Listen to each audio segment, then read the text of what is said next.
QuaranTina, thank you so much for joining me in studio today. Oh, Frank, it's my pleasure. And I have to say, I'm very impressed about the way you speak about your bowel movements on air and how you appeal to your listening audience about their bowel movements. You're very poised about it. You almost make your bodily functions very classy. Talent. I appreciate that, QuaranTina. Thank you. Now, that is sort of an unusual name. I mean, especially given the times that we're in. How does one... Was that a name your parents gave you, QuaranTina? And it's just one name, no last name? Well, I changed my name later in life because I really look up to Cher. I love that she has only one name. So I wanted a very strong name for myself. So I picked QuaranTina. It's not my birth name, but it is my true name. What was your original last name? Schmidt. Schmidt? Yeah. My background is actually Italian. I don't know if you could tell, but I had an inkling. But when my relatives came over to Ellis Island, the name was so long. It was 15 letters, Frank, and no one could pronounce it. So they just assigned them Schmidt because it was way easier. So, QuaranTina, much like Cher, one name, it's not monosyllabic, but mono-named. So, are you married? I am. I can imagine you're quite a catch. And my husband legally changed his name to QuaranTina. Now, that's love. Now, that's really something. Yeah. Because, Todd with a QuaranTina just, it didn't go well together. You're exactly right. Now, in terms of the holidays, this has been a kind of an unusual holiday season. A lot of people having for a lot of people that are forced to have 10 people or less at their holiday gatherings. Who's forcing them, Frank? Well, the governors are forcing them. Murphy they have and cameras Cuomo. Inside the homes and everything. Who wants to take a chance? Most people, actually. Right. So free thinkers, as I like to call them. Your holidays have not been disrupted in the least. Not so much, not so far, but knock on wood. Knock on wood, indeed. I did have Thanksgiving with my entire family. I'll be having Christmas with my entire family. And how big is the QuaranTina family, just out of curiosity? Well, which side? I mean, my side, there's about 12 of us. And on my husband's side, there's a little bit less. There's about 4 of them. Well, are you concerned with that one of these holiday gatherings could be something like a super spreader event of some sort? Well, speaking of a super spreader, okay, so this Saturday, I'm actually having an ugly sweater party. And the hashtag is going to be super sweater event. See, that's clever. Yeah. That's clever. I'm the master of words. But it sounds like you're not concerned that one of these parties could result in people getting COVID or something like that. Well, so far, so good, okay? And as far as my family goes, my husband's entire family, aside from him, has had the COVID. So we're fine on that end. All right. Well, that thank goodness for small favors. So, in addition to this... I want to get rid of these headsets. Go ahead, They're getting on my nerves. Fair enough. In addition to this super sweater event that you're having, which sounds like a lot of fun, you're actually, from what I understand, are you doing any other holiday gatherings? I guess that's not the end of it. Well, to be honest, Frank, I actually went to a holiday gathering this week. It was my very first naughty or nice party. Have you ever been to one of these? Have you ever been invited? No, I haven't. I think it's primarily women that do this, but this was my first time. So the invitation said, bring a gift that is either naughty or nice based on your behavior of the past year. Oh, boy. Right. So what did you bring?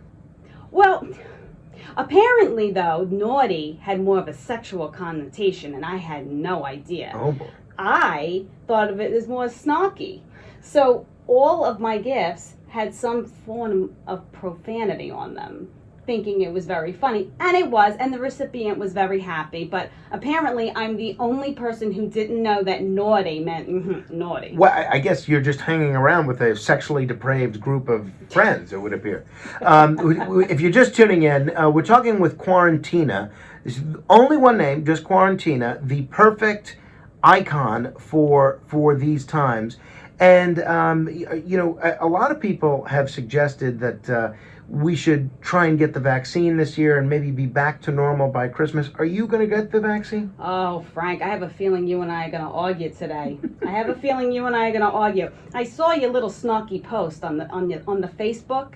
I saw what you said.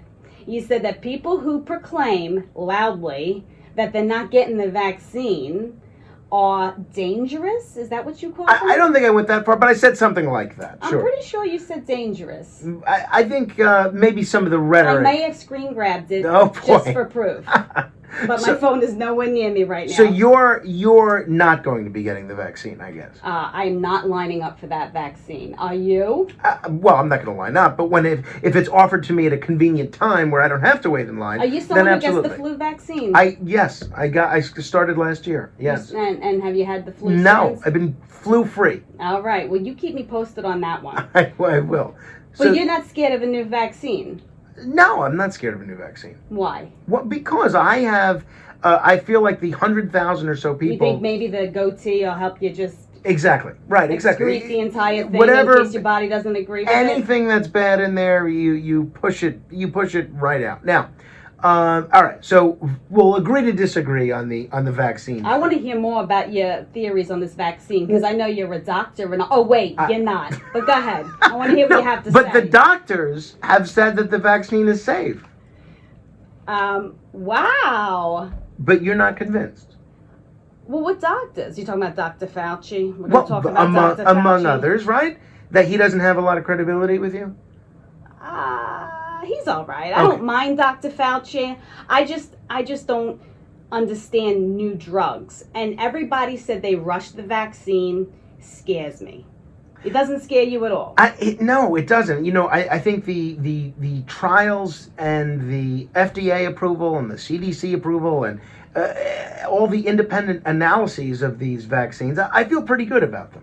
Okay. But we'll see. Look, I'm approaching this with an open mind. Okay. So we'll agree to disagree on that front. You, as our listeners can tell in the course of the last 10 minutes, you have an incredible command of the English language. I was just talking about, I have a little bit of a problem with commas. That's clearly not a problem that you would have. You've been a writer yourself. You know why? The comma sense. You've been a writer yourself from time to time, right? From time to time. I'm a writer. Are you actually in the Writers Guild? I am in the Writers Guild. And you know what, Frank, I have to say, they sent me the considerations for all the awards, but I'm very embarrassed. Out of all the lists of shows and series and movies and everything I should have seen, I've only seen 2. Well, what were the 2 that you've seen? They're both on Netflix, and one of them was Dead to Me with Christina Applegate, which was amazing, and the other was The Haunting of Bly Manor. I think only 2 movies came out this year, though. It's been kind of a weak year for movies because of the circumstances. You know, it's funny. We were talking during the break, QuaranTina. You know, the caller there, Russell, brought up a potential romance between us, which there's certainly nothing to that. But there have been a lot of women that I've met over the years. Certainly. There have been a lot of women that I've met over the years who have said, Frank, you are my celebrity crush. You are my hall pass. You're the one. Wow. Why are you laughing, Christian? I hear this all the time. There mostly happen to be women over the age of 75. But that makes sense because you appeal to the bowel movements. That's and so anyway, it does beg the question though that if you, and I know you're in a happy committed marriage, but if you had to pick a celebrity crush, a quote unquote hall pass, someone that your husband would give, if maybe not his blessing, certainly maybe turn a blind eye towards, who would it be in the celebrity world? Well, in the celebrity present realm, company excluded. Don't worry, I'll leave the nursing homes to you. Thank you. I get criticized for this. I don't even like talking about it in public. But for you, Frank, I'll let you know. Oh boy. I absolutely adore Alec Baldwin. You're kidding. He's gorgeous, even at age 60, whatever. And Bill Maher. Let's start with Alec Baldwin. What is it about Alec Baldwin that you find so appealing?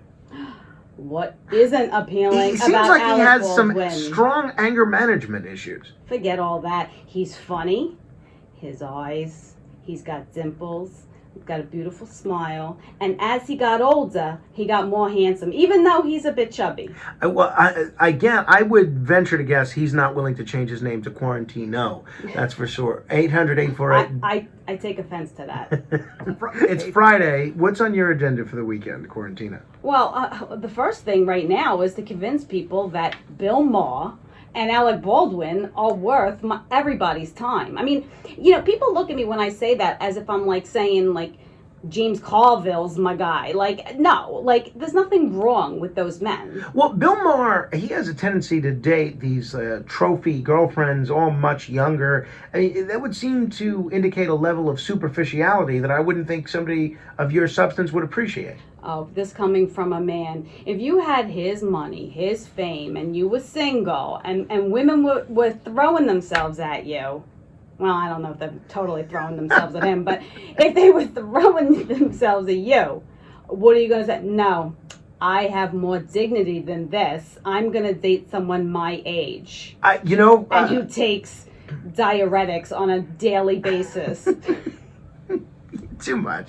800-848-WABC. So, get back to my question. What are you and the QuaranTina family doing this weekend? I told you. I got a super sweater event on the agenda. We're having an ugly sweater party.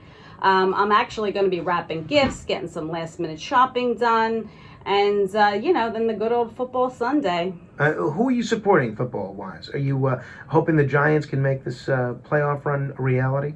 Oh, yeah, I dream about it every night. Like, it keeps me up. I don't really care. But, I mean, yeah, I'm a Giants fan. I have a Giants jersey. I'll go that far. Fair enough. The Jets going to win a game this season or no? Or is it a lost cause, you think? Are you really asking me that? Yeah, is that a real question? Why don't you dial up a Jets fan and ask them?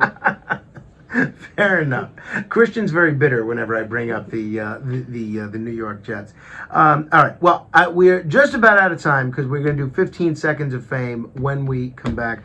QuaranTina, I must say it has been a delight having you in studio, and I do hope you'll come back.